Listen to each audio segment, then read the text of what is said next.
Hello everyone, welcome to this video lesson.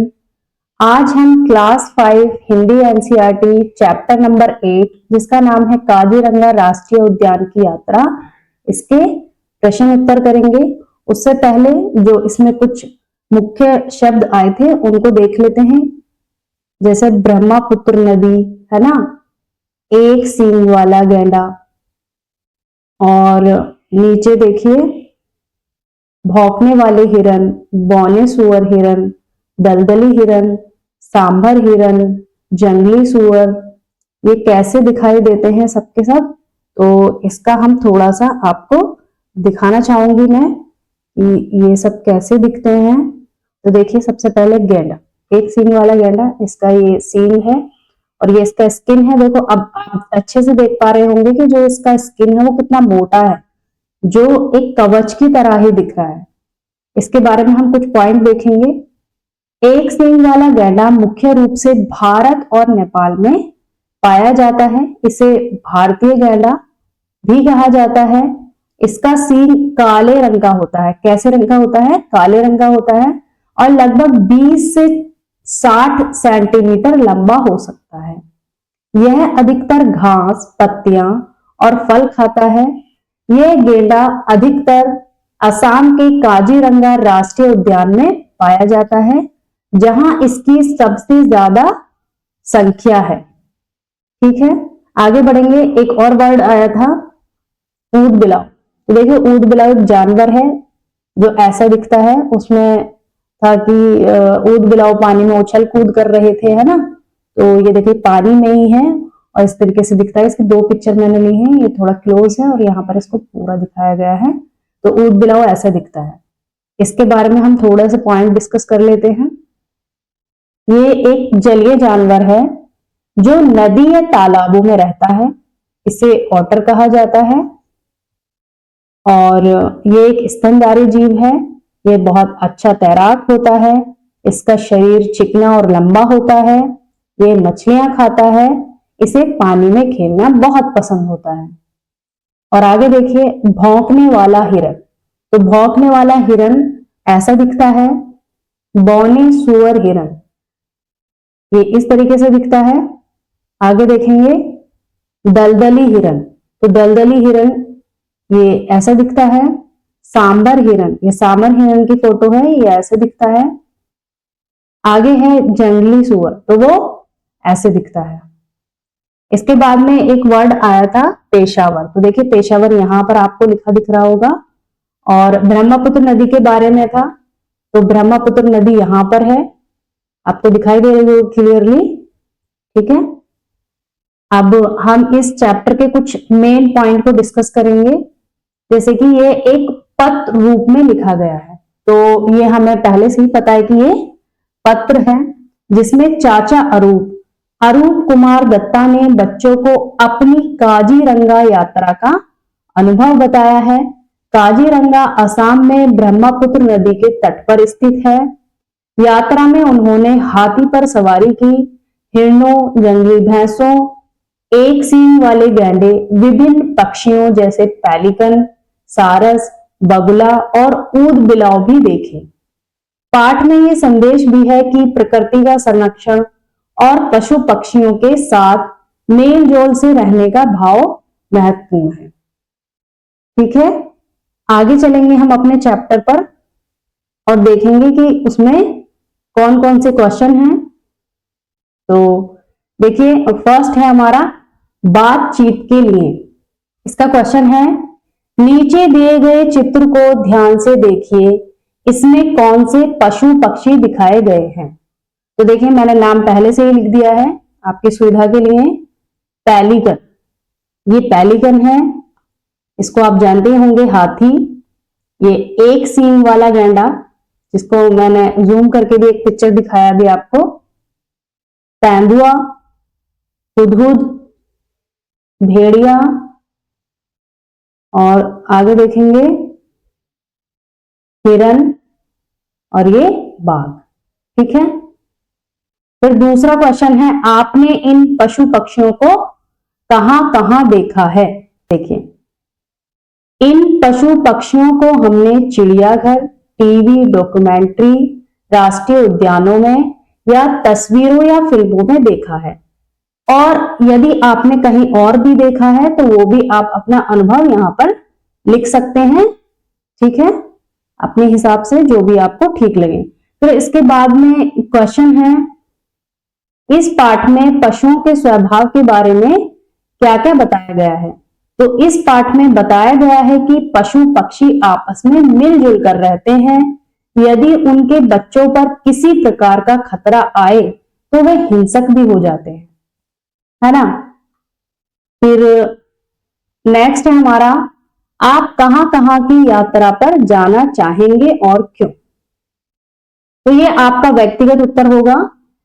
फिर भी मैंने एक उदाहरण के तौर पर एक आंसर तैयार किया है, आप इसको लिख सकते हैं और अपनी तरफ से जो लिखना चाहें वो भी आप इसमें जोड़ सकते हैं। मैं काजीरंगा जाना चाहूंगा क्योंकि वहां एक सींग वाले गैंडे को देखने का अवसर मिलता है और प्रकृति से जुड़ने का अनुभव मिलेगा। ठीक है, फिर से हम अपने चैप्टर पर जाएंगे और देखेंगे कि आगे जो हमारे क्वेश्चन हैं वो कौन कौन से। देखिए ये चारों क्वेश्चन तो हमने कर लिए। फिर इसमें है हमारा पाठ से निम्नलिखित प्रश्नों के सही उत्तर पर तारे का चित्र बनाइए। यहां एक से अधिक उत्तर भी सही हो सकते हैं। तो पहला है हमारा, चाचा अरूप को यात्रा के समय किसने संदेह की दृष्टि से देखा। तो किसने देखा था, भैंसों ने और हिरणों ने। ठीक है। दूसरा है, काजीरंगा में रॉयल बंगाल टाइगर भी हैं पर उन्हें देखना कठिन है क्योंकि।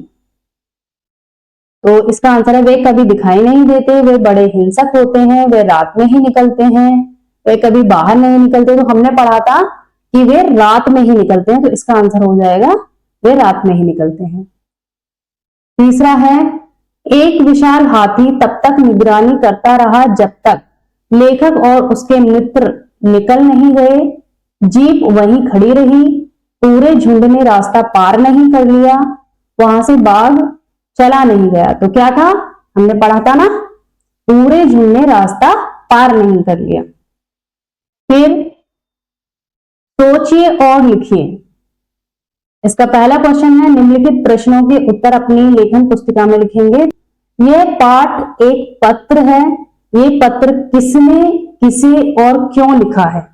तो इसके आंसर के लिए हम जाना चाहेंगे फिर से अपने क्वेश्चन आंसर पर और देखेंगे। तो ये देखें, ये पत्र अरूप कुमार दत्ता ने बच्चों को अपने काजीरंगा राष्ट्रीय उद्यान की यात्रा का अनुभव बताने के लिए लिखा है। ठीक है। दूसरा क्वेश्चन है, मादा गैंडा कब और क्यों हिंसक हो जाती है। मादा गैंडा अपने बच्चों पर किसी प्रकार का खतरा भांपने पर हिंसक हो जाती है। ये हमने चैप्टर में पढ़ ही लिया था। तो आगे बढ़ते हैं, भारतीय गैंडों की संख्या क्यों घट रही है। इसका उत्तर है, भारतीय गैंडों का सींग पाने के लालच में लोग इनका शिकार करते हैं जिस कारण इनकी संख्या घट रही है। आगे, भगवान कृष्ण ने हाथी के स्थान पर गैंडे को रण क्षेत्र में भेजने का विचार क्यों छोड़ दिया। इसका उत्तर है, भगवान कृष्ण ने गैंडे को कवच पहनाकर युद्ध क्षेत्र में भेजने का अभ्यास कराया पर वह निर्देशों का पालन न कर सका, इसलिए उन्होंने गैंडे को रण क्षेत्र में भेजने का विचार छोड़ दिया। ठीक है। अगला, प्रथम दिन की यात्रा के बाद लेखक का मन क्यों नहीं भरा। तो प्रथम दिन की यात्रा शीघ्र समाप्त होने तथा कई पशु पक्षियों को न देख पाने के कारण लेखक का मन नहीं भरा। ठीक है। फिर से हम अपने चैप्टर को देखेंगे कि आगे क्या इसमें क्वेश्चन है। तो ये वाले पांचों क्वेश्चन हमने कर लिए हैं। आगे देखिए, दूसरा प्रश्न है, दिए गए चित्र को ध्यान से देखिए। यहाँ पक्षी से संबंधित एक प्रश्न दिया गया है। अब आप भी अपनी लेखन पुस्तिका में इस पक्षी से संबंधित 3 और प्रश्नों का निर्माण कीजिए। तो इन्होंने उदाहरण के लिए एक क्वेश्चन फ्रेम कर दिया है कि ये चित्र किस पक्षी का है। मतलब ये कहना चाह रहा है कि भाई ये एक चित्र है किसी पक्षी का जो आप देख पा रहे हैं, तो आप इसके ऊपर कितने प्रश्न बना सकते हैं। तो मैं इसके कुछ एग्जाम्पल आपको बताऊंगी कि आप इस तरीके से भी आंसर इसके कुछ क्वेश्चन बना सकते हो। देखिए, जैसे ये कहाँ पाया जाता है, एक क्वेश्चन। इसका रंग कैसा होता है, 2 क्वेश्चन। ये पक्षी किस परिवार से संबंधित है, आदि। और भी बहुत सारे क्वेश्चन आप बना सकते हैं, ऐसा नहीं है सिर्फ जो मैंने बोल दिया तो यही इसके क्वेश्चन हो सकते हैं, ऐसा नहीं है, आप अपनी तरफ से भी बना सकते हैं। आगे देखेंगे भाषा की बात। कोष्टक में से उचित शब्द का चयन कर रिक्त स्थानों की पूर्ति कीजिए। आज ही हम हाथियों पर चढ़कर उद्यान देखने गए। तो इसमें 2 हैं, दोनों में से भोर है या सुबह है, तो सुबह। आज सुबह ही हम हाथियों पर चढ़कर उद्यान देखने गए। हमने एक सींग वाला गैंडा बार देखा। तो यहां क्या आएगा, पहले या पहली, यानी कि पहली बार देखा। हमारी यात्रा कुछ ही समाप्त हो गई। तो धीरे या जल्दी, जल्दी ही समाप्त हो गई। ड्राइवर हमें एक बिल यानी झील की ले गया। कहां ले गया, और ले गया। मार्गदर्शक यानी गाइड ने बताया उन्हें देखना कठिन है, यानी कि उन्हें देखना कठिन है। आगे देखेंगे, यहां झुंड शब्द का प्रयोग हाथियों के समूह के लिए किया गया है। भिन्न भिन्न समूहों के लिए ऐसे ही कुछ अन्य शब्दों का प्रयोग किया जाता है, जैसे अंगूरों का गुच्छा, जूतों की जोड़ी आदि। आगे देखेंगे, नीचे दिए गए चित्रों का सही नामों के साथ मिलान कीजिए। तो देखिए, ये चाबी है तो चाबियों का गुच्छा, ठीक है। ये पहले से ही मैच हो रहा है कि हाथियों का क्या होता है, झुंड। ये है, आपको क्या दिखाई दे रहा है, ये बच्चे बैठे हुए हैं, यानी कि ये कक्षा में बैठे हुए हैं, तो इसका क्या आ जाएगा, कक्षा। फिर है इधर, ये देखिए मधुमक्खी का, तो ये क्या है, छत्ता, है ना। इसके बाद में यहां देखेंगे, ये क्या दिखाई दे रहा है आपको, भीड़ दिखाई दे रही है ना, तो हम इसका भीड़ लगा देंगे। इसके बाद में यहां आपको लकड़ियां दिखाई दे रही होंगी, तो लकड़ियों का क्या, लकड़ियों का गट्ठर। इसके बाद में ये आपको भेड़ दिखाई दे रहे होंगे, तो भेड़ का रेवड़, ठीक है। आगे बढ़ेंगे, अब ये कह रहा है कि अब मिलान किए गए समूह वाले शब्दों का वाक्यों में प्रयोग कीजिए। तो वो क्या क्या शब्द आए थे, छत्ता, गुच्छा, गट्ठर, झुंड, रेवड़, कक्षा। तो इनके ये शब्द हैं, इनके लिए हमें वाक्य बनाना है। तो जैसे, बच्चे ने गलती से मधुमक्खियों के छत्ते पर पत्थर मार दिया, ठीक। गुच्छा, मेरे घर की चाबियों का गुच्छा कहीं खो गया है। गट्ठर, औरतें सिर पर लकड़ियों का गट्ठर उठाकर जंगल से लौट रही थी। झुंड, जंगल में हाथियों का झुंड नदी पर पानी पीने आया। रेवड़, पहाड़ी रास्ते पर भेड़ों का रेवड़ आगे बढ़ रहा था। कक्षा, सभी छात्र कक्षा में पढ़ रहे थे, ठीक है। तीसरा, घोड़ा घास खाता है, घोड़ा शाकाहारी है। घास खाता है यानी कि शाक ही तो खाता है, तो एक ही बात है। तो नीचे क्या दे रहे हैं कि ऊपर दिए गए वाक्यों में एक ही बात 2 प्रकार से व्यक्त की गई है। सही है, जो मैंने पहले ही बोल दिया कि एक ही बात है 2 तरीके से बोली जा रही है। जैसे घोड़ा घास खाता है, वाक्य में घास खाने वाला, वाक्यांश के लिए एक शब्द शाकाहारी का प्रयोग किया गया है, ठीक है। यानी घास खाने वाले के लिए अगर हम एक शब्द यूज करें तो वो शाकाहारी। अनेक शब्दों के लिए इस प्रकार के एक शब्द के प्रयोग से वाक्य के अर्थ में कोई अंतर नहीं आता। अब नीचे दिए गए वाक्यों में रेखांकित वाक्यांशों के स्थान पर तालिका में से एक शब्द चुनकर वाक्यों को पुनः लिखिए।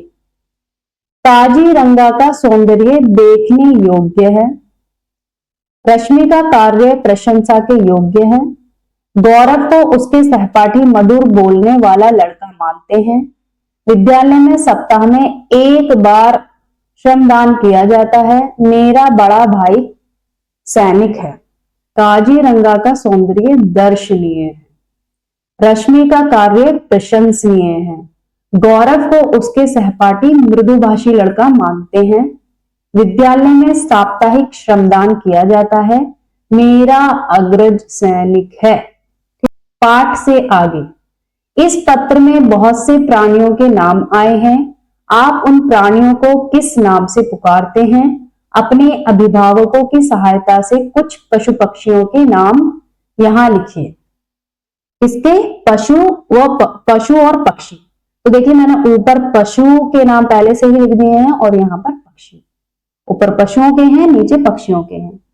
तो शेर, गाय, भैंस, भालू, इधर कबूतर, मोर, उल्लू, गिद्ध। ठीक है, आगे बढ़ेंगे। नीचे भारत के मानचित्र में कुछ प्रमुख राष्ट्रीय उद्यान दर्शाए गए हैं। इसमें दी गई सूचनाओं को समझते हुए दिए गए प्रश्नों के उत्तर लिखिए। प्रश्न दिए गए, पहले प्रश्न देख लेते हैं कौन क्या है। हाथियों के लिए प्रसिद्ध राष्ट्रीय उद्यान कौन से राज्य में स्थित है?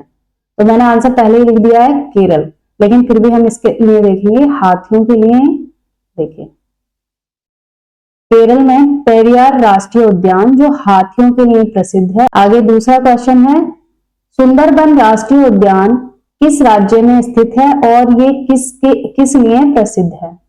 तो पहले देख लेते हैं हम सुंदरबन। तो देखिए इधर पश्चिम बंगाल। तो पश्चिम बंगाल, ये रेड वाला जो है ये हमारा पश्चिम बंगाल है। सुंदरबन राष्ट्रीय उद्यान रॉयल बंगाल टाइगर के लिए प्रसिद्ध है। किसके लिए प्रसिद्ध है? रॉयल बंगाल टाइगर के लिए। तो मैंने इधर भी लिख दिया है कि ये पश्चिम बंगाल में है और रॉयल बंगाल टाइगर के लिए प्रसिद्ध है।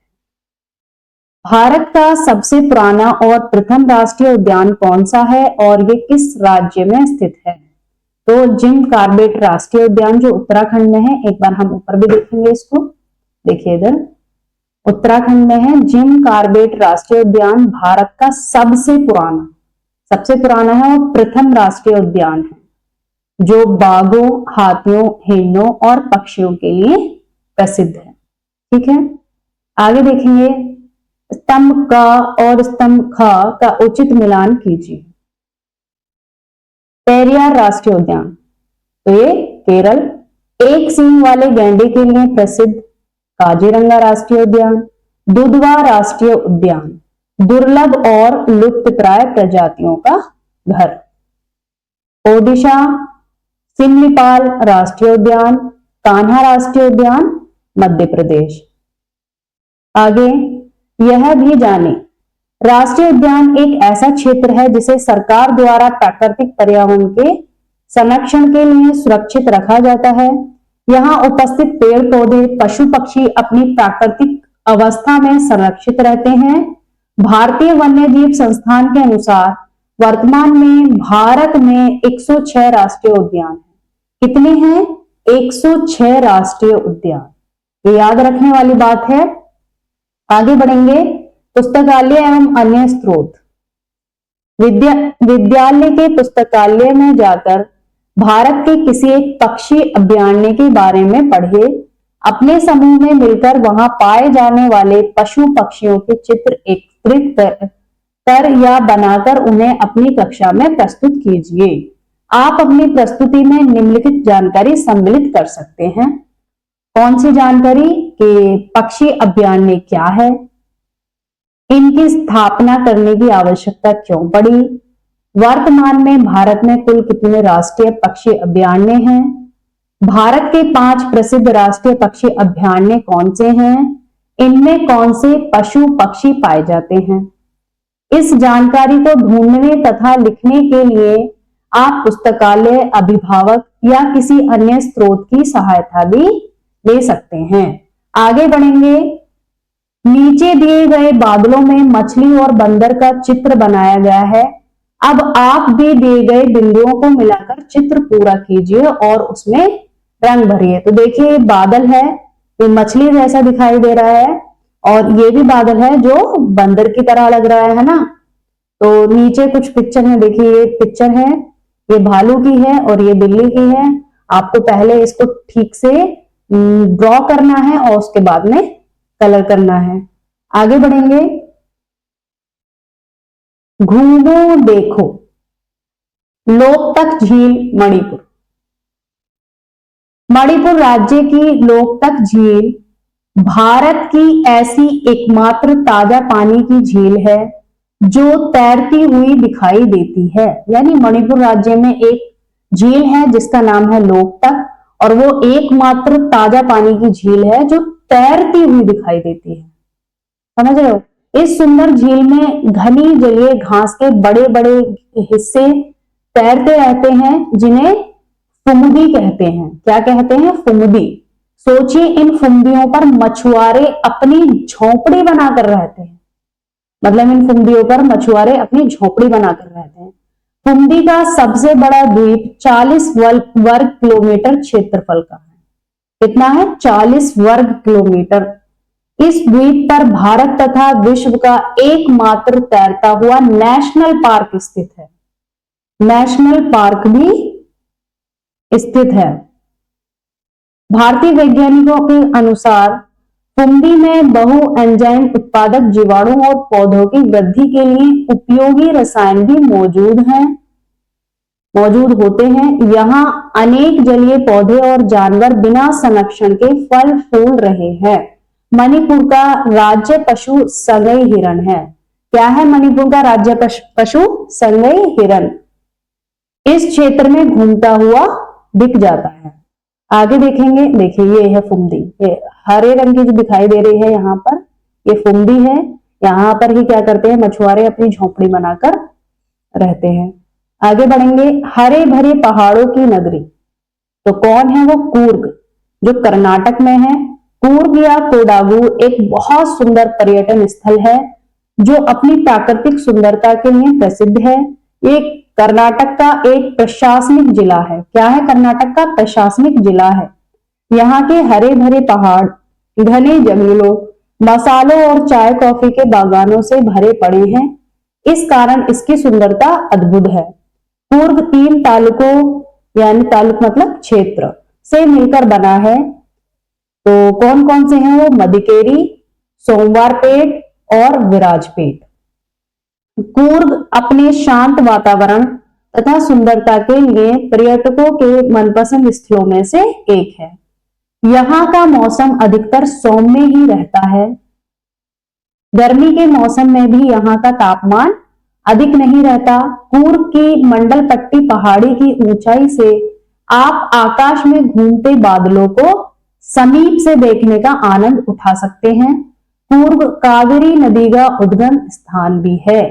यहाँ के ब्रह्मगिरी तथा पुष्पगिरी अभयारण्य में अनेक दुर्लभ पशु पक्षियों के घर हैं, जैसे एशियाई हाथी, चित्तीदार हिरण, सांभर हिरण, गौर यानी भारतीय बाइसन आदि पशु तथा ग्रे हॉर्नबिल, नीलगिरी फ्लाईकैचर, पन्ना कबूतर आदि पक्षी। तो देखिए, कूर्ग इस तरीके से दिखता है। ये पिक्चर दी गई है यहाँ पर। तो इस वीडियो लेसन में बस इतना ही। हमारा चैप्टर कंप्लीट हो चुका है। मिलते हैं नेक्स्ट वीडियो में। तब तक के लिए goodbye and take care.